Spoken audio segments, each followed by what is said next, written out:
effectively, the COVID committee repeatedly asked their panelists about this issue.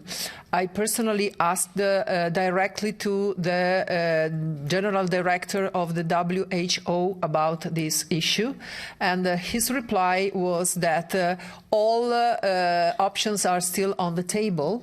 So there is the unwillingness to assume that the origin of the virus of the SARS-CoV-2 was synthetic, was born in a laboratory, and that the leak of the laboratory is the real cause of the pandemic, because it's more, productive for our institutions to support the theory of the natural origin, which is at the basis of the whole One Health proposal of the EU Commission and of all the policy of control and the restrictions that were implemented and they want to implement again in future pandemics that with all evidence can spread out just from with the same method and with the same cause that we have seen for this one. But I want to update the public even on other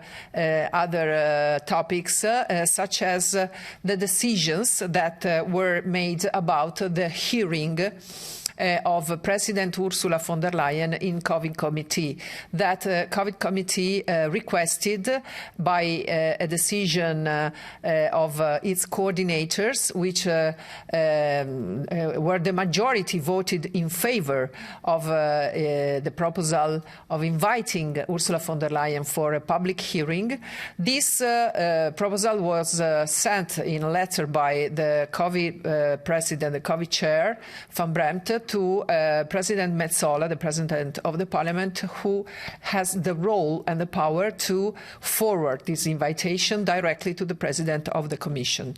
Well, on February the 9th, President Metsola convened the COP, the Conference of Presidents, presidents of the political groups of the Parliament, to decide on the request coming from COVID to invite Ursula von der Leyen for a public hearing. And so doing, the chair wanted to divest herself of the responsibility of denying the hearing by referring the decision to the COP.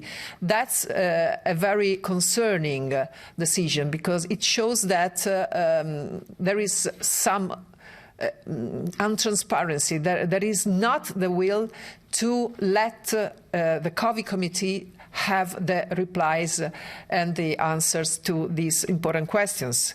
I remind you that we wanted to ask Ursula von der Leyen to clarify in front of us, or in front of the Parliament, what were the reasons for the management of the contracts she dealt with the COVID vaccine producers in total secrecy, and with contracts that are still redacted, and using her personal mobile to exchange written texts with Albert Bourla, the chair of Pfizer, texts that have never been disclosed to the public.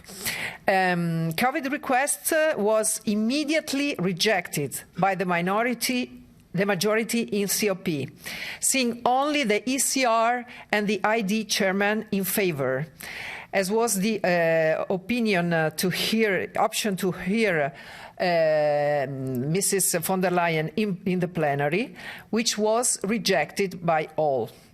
The two minority groups, ECR and ID, then made an alternative request, which was that of hearing the President in the Conference of Presidents, expanded to include the COVID committee. But this proposal also failed to pass. It was therefore decided that she will be heard only in the chamber, in camera, without specifying when.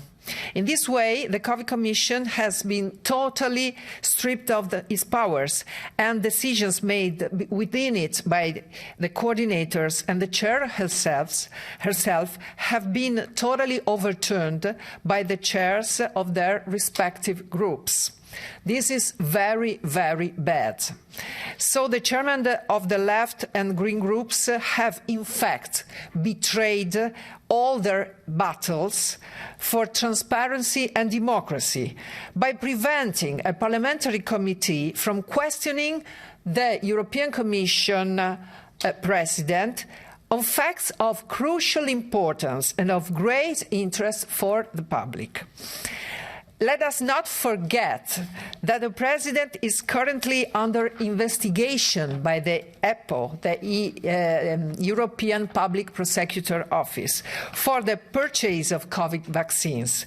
And providing clarification to the Parliament would be the least that she could do if she had any intent of clarifying her position and if she had nothing to hide to us. But it's also remarkable that the COP rejected as well the request to withdraw the pass to enter the premises of the Parliament to the lobbyists of Pfizer, because this request was put forward by the coordinators of COVID as well, and the President Metsola decided not to decide and to defer even this decision to the COP, and the COP rejected this as well. So people now need to know that in this Parliament the majority of MEPs are not available to fight for the truth, for freedom and for transparency, and even the leftist representatives that every day cry out against corruption and collusion of politics with lobbies, they bend their knees in front of them when they're called to act effectively. This is important to let you think over when you choose whom you can trust and who can really and with dignity represent you in the Parliament defending your rights. Thank you.